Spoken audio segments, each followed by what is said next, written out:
Hi, so in this video, I wanted to really go into some of the most important investments that you can make into your property when trying to sell it and getting the best bang for your buck, right?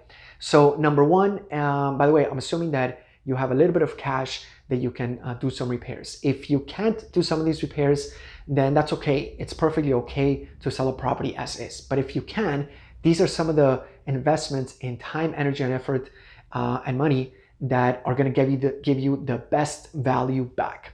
So one is interior and exterior paint.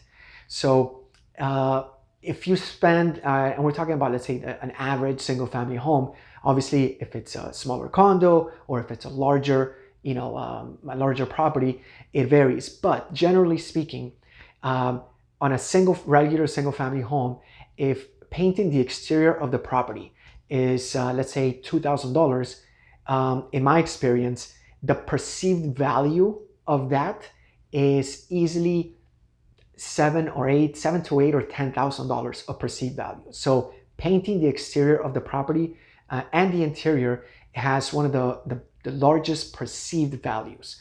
The difference between a property that is painted versus one that is not, in the buyer's mind, and this is what we have to think about, is that a buyer who is looking at a property that is not painted will automatically discount the price by something close to that, $8,000 to $10,000, just because it's not logical, and I understand that, but it's just how buyers think. Think about you going to go buy a car.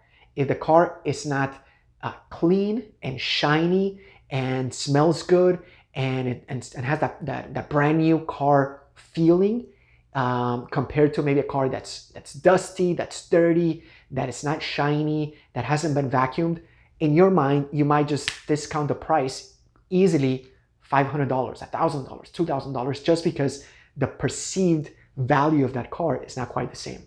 So think about that. So one is definitely the interior and exterior paint. The other thing that goes a long way is the landscaping.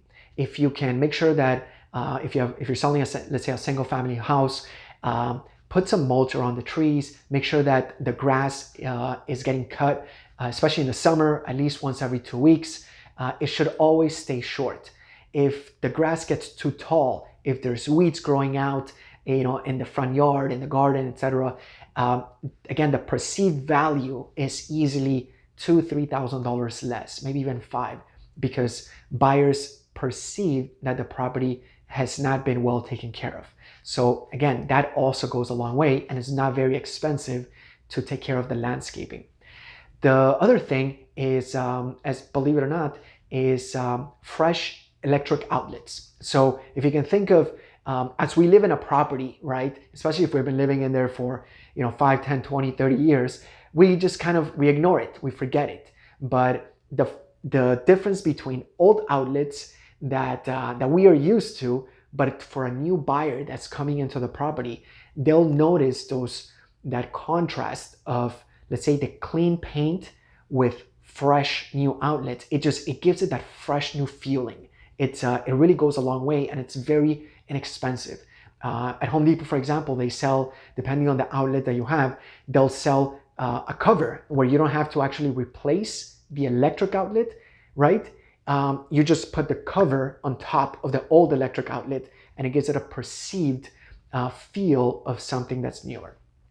And then lastly, if you can replace some of your old fixtures, like maybe ceiling lamps or bathroom vanity lamps or things like that, or even cabinet handles, right? Some of those old ones with newer ones, it's also not very expensive, but it goes a long way in giving that buyer a perceived added value. So anyway, so a few things. One, the paint. Two is the landscaping. Three, the fresh outlets and the fixtures. So, and lastly, don't forget about this. Make sure that you declutter. Depending on your way of living, like I can tell you, from my personal experience, I love books, and so if you were to open up, my home office closet, it's just packed with books. But when we're trying to sell a property, the rule of thumb is that you should get rid of half of the things. If it feels cluttered, it gives it a perceived value of much less.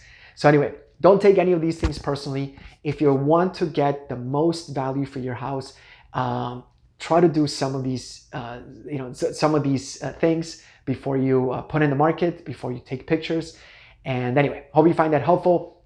Feel free to reach out to us. As always, we're happy to help you any way that we can, and we look forward to helping you sell quickly with little hassle and for the best price. We'll talk to you soon.